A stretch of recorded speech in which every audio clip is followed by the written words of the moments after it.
One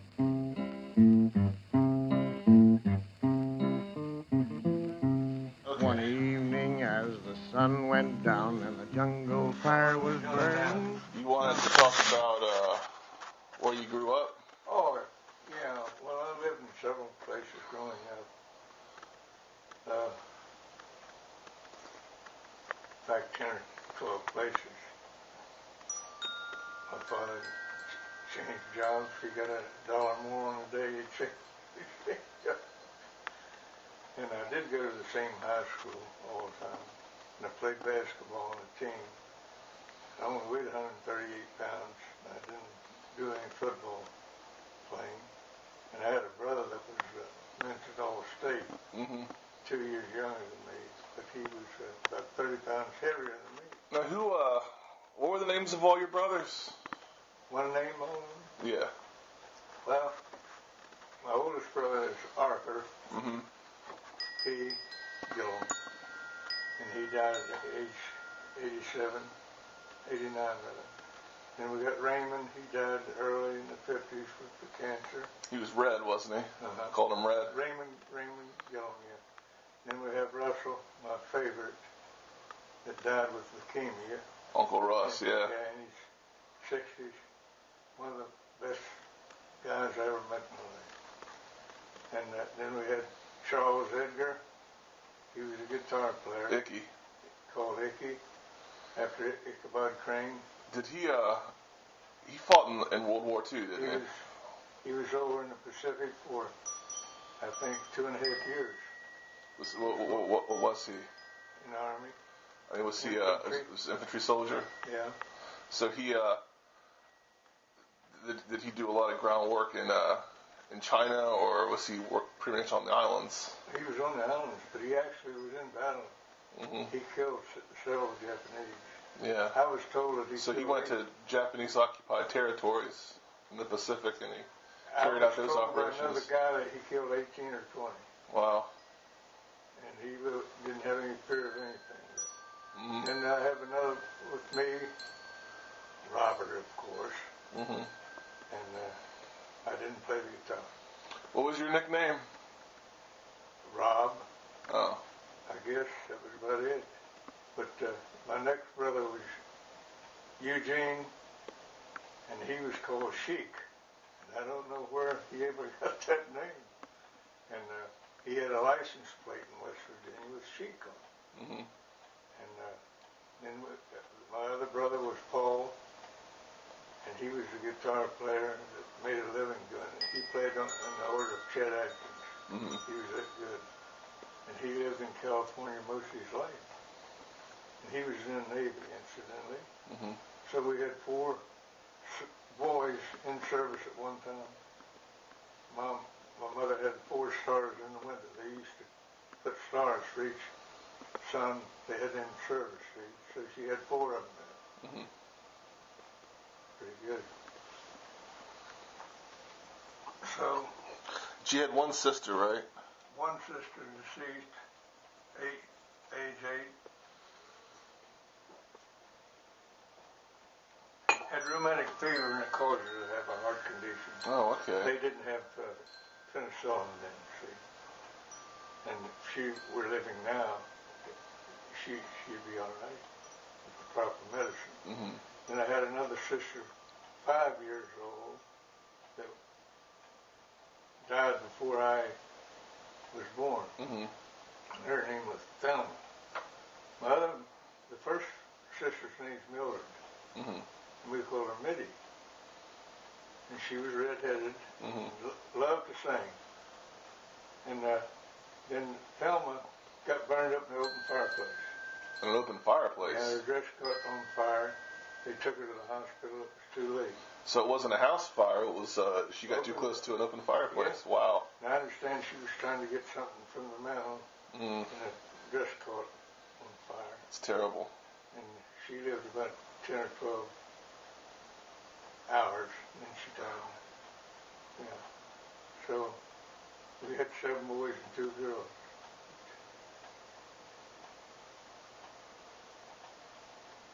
So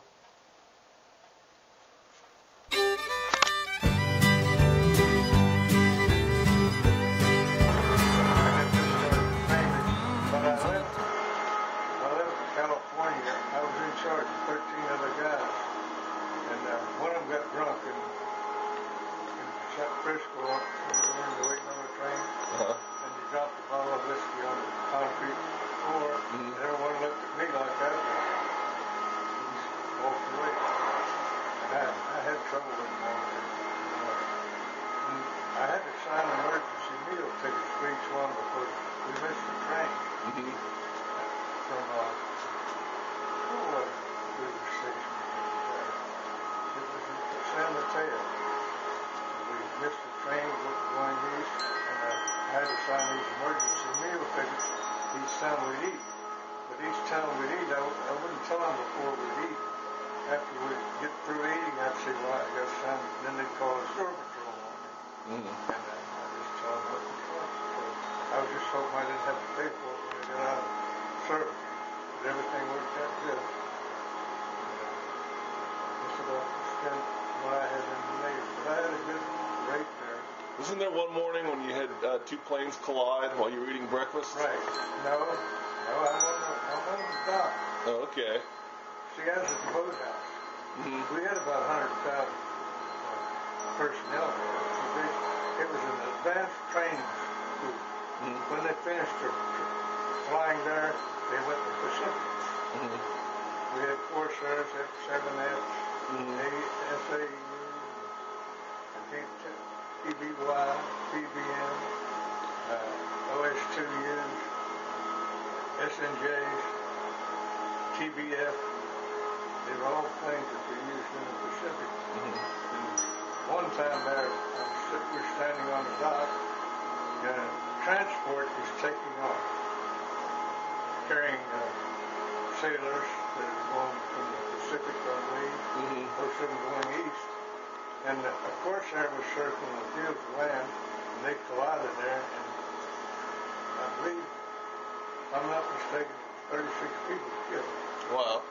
And we had to go out and pick up parts from the plane crash, and when they go down in the water, they try to get all the parts. We had to pull on body parts. We worked, I guess, 20 hours. But there was 2 waves staying at the hangar that couldn't get on because they filled up. So they left.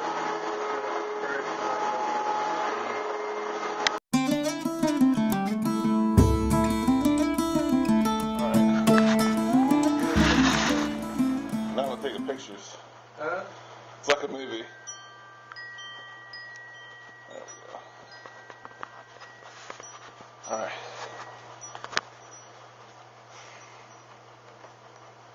Now what were you saying? Well, I was telling you about the first automobile I had. It was in 1942 DeSoto. And it had flaps over the headlights. You had a lever you pull inside to open the headlights. And I got them welded back because they made so much noise rattling.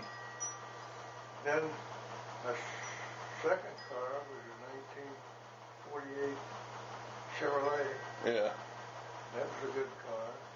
Then my first new car was a 1955 Pontiac. One of the best cars I ever had. Then I had another Pontiac. What was that one car that was so bad that you yelled at the guy who sold it to you? Oh, that car there was a Nash. The worst car I ever had in my life. I was driving along with it, and the ignition catch fire. And the guy that sold it to me, I asked him to take it back, and he wouldn't do it. So 2 weeks later, he got killed in an automobile. And I sold it for $75, I think, when I got another car, and that guy called and complained about it. I just saw it the way it was.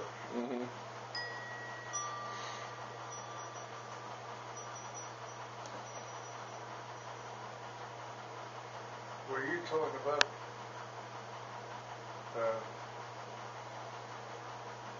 talking about salaries and jobs? Well, I graduated from high school in 1941, I guess. I was about 18 years old. came to Maryland. My first job was at Engineering Research Corporation. I worked as a machinist. Mm-hmm. And I stayed there for about a year or two and went in the Navy and stayed in the Navy for about 3 years. Came up, went to work for Engineering Research again. They made aircoat planes, and we got to the point where they couldn't sell them, and I had to get another job, and it was a temporary thing. Then later on I applied for the Metropolitan Police and had to wait for 8 months, and in the meantime I worked as a policeman at Union Station. Mm-hmm. And after I was appointed on the Metropolitan Police, I left that job, but it wasn't a bad job really, but it was confining. Mm-hmm. And I was real pleased to go on the Metropolitan Police because I had security, retirement, insurance, and everything that you need. Mm-hmm. So I stayed there about 15 years, I believe, then retired on a disability, 1961. Then from there I went on the Sheriff's Department, Fairfax County, and stayed 16 there, and then retired from that. So after that, I was in charge of all the court bailiffs and civil processes. When was it that you dealt with that? That guy, what was his name? Lambert was his last name. Joseph Lambert is the guy that shot 2 policemen. Yeah. And it happened in 1952, and I was working in Scout 101. We got a call to go there, and about 13, 14 police cars responded, and all of them had their red lights on but no signs.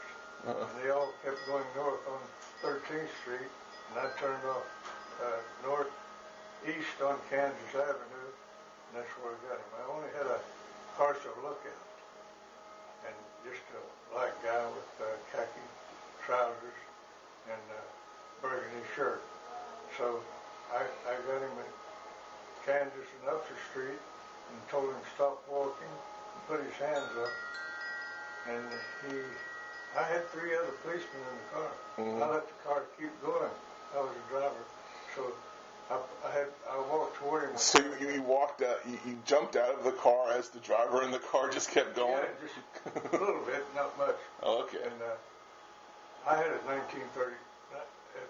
38 gun, and he had a 45 automatic.